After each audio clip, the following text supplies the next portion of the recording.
especially now that you're on the bandwagon of fatherhood. Yes. Which I'm very curious to hear more of your take on that. But like, would you ever write like for somebody in grade school, like that manual? And I usually am writing to a younger version of myself when I'm writing. That's one of the, I think you have to, as a writer, you have to have some idea who your audience is. Like you have to be able to envision that person and speak to them. And so one of the people that I'm always trying to speak to is me, whether it's 5 years ago or 10 years ago or 15 years ago.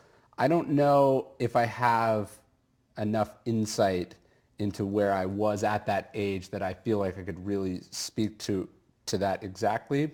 But I do love really well done children's books. I mean, like if you've ever read The Little Prince, there's tons of lessons in there. I think right now I've still got enough to say to me just a couple years ago before I can go back in time quite that far. Right. Like the smile that you had on your face, I want to make sure we show Okay. that when I asked you about becoming a father. Yeah. How has it changed the way that you think or approach life? So my son is 13 months, so I don't have a ton of experience yet. But I would say, I'll give you three lessons. So number one is it becomes much easier to say no to things because you realize we seem to have a limitless capacity to steal time from ourselves, right? You know, and the Stoics talk about this all the time. You know, like you would be incensed if one of your neighbors encroached onto your physical property, but if one of your neighbors came over and just talked your ear off for an hour, you would find it rude to be like, get out of here. Right. I don't want to speak with you. Right? Do you know what I mean? Like, so we protect our physical space much more than we protect our time, even though physical space can be regained and time can never be regained. Yeah. And so one of the things that it's like, even I've been married for a while and I've been with my wife for a long time. I even found that I was comfortable stealing time from her and from our relationship in a way that I'm not comfortable stealing time from a child who I've promised as much of my time as I can to. Right. So it becomes easier to say no to inessential things. That's number one. Number two, I would say, is that especially when my son was first born, was sort of learning that like parenting is just actually just being there, right? Like just physically in the space. So almost nothing else in my life would sitting in a chair not doing anything be doing something, right? And so it's really slowed me down in a very good way, right? That like my job is to sit here while he plays around on the floor doing whatever he wants. I don't need to be as purpose oriented, and that's been a really good lesson for me. Because like why is that a good lesson? Because if you think that action is the end all be all, you end up doing action for the sake of doing action, right? So I feel like I should always be doing and doing and doing. But sometimes you're just supposed to be. And oftentimes just sort of being there and sitting there and being still is where really great insights come from. And this is also where happiness comes from. You know, it's hard to be happy and appreciate and feel gratitude when you're just moving all the time. My therapist said to me one time, she's like, you got to remember it's human being, not human doing, right? And a kid is a really great reminder of the being part because they're so always in the present moment, right? And then I think the last lesson is just sort of watching someone experience sort of just complete joy and again, presentness is also a reminder that like things don't need to be I'm a very intense person.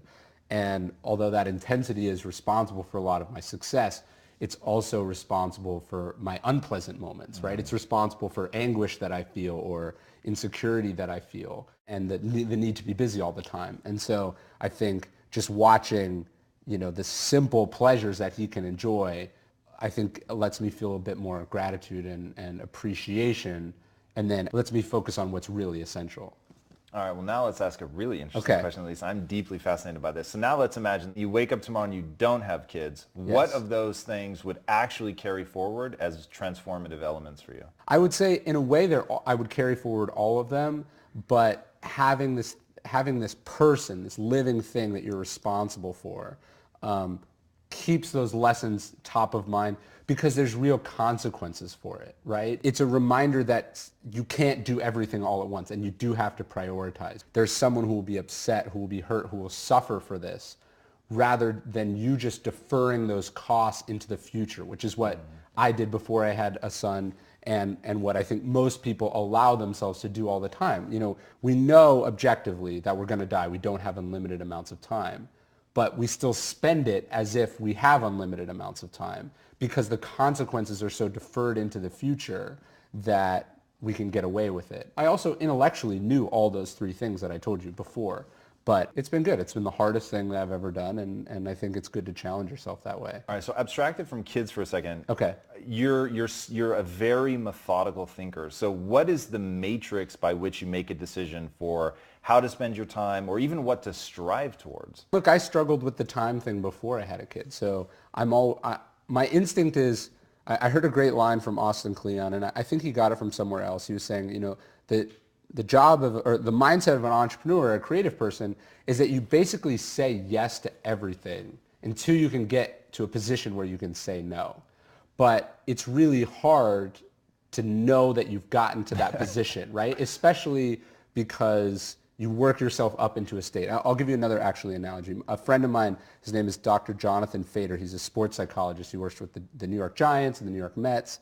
And he was saying that in baseball, particularly players from like the Dominican Republic, they have this saying. He said, you don't walk off the island. So basically the only way you can get out of poverty or out of this place is by swinging, right? You can only hit your way off the island, right? And so on the one hand, what that does is it creates really aggressive players. They swing at every pitch they can.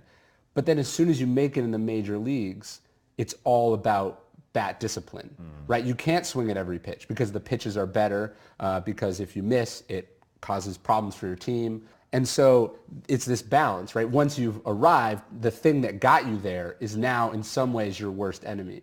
And so that's something that I have always struggled with, is like, I've always been the person that just said yes to everything. Early on in my career, it was like, I can do all of it at the same time. I don't care if you think it's humanly impossible. I will outwork you. I will make it possible.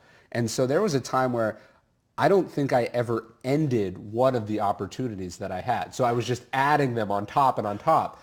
And I never hit a wall. Like, I just never hit it. And so always saying yes, that became who I was. And now as I've achieved a certain level of success and what I've done has gotten harder and harder, now it's all about protecting the space that I need to do that work. I think just the idea of needing to make those hard choices, knowing what's important, what's not important, what I'm trying to accomplish, not only have I struggled with that already in my life, but then having a kid makes the stakes of that higher, but then it's also just a learning experience. Yeah. There's a concept in Perennial Seller which truly haunts me, okay, and is clearly the sign of the thing that I struggle with along these lines, which was, nothing is destroyed more great artists than the thought that they can do two mutually exclusive things at the same time. Yes. I butchered the quote, but right. You get the idea. And you've said that of your consulting business, you feel like all you do is untangle people's like mess of things that are often conflicting that they want to do. What is it about that problem, and how do you help people through it? Well, I think what I'm saying is that oftentimes people go, okay, here's really what I want to do.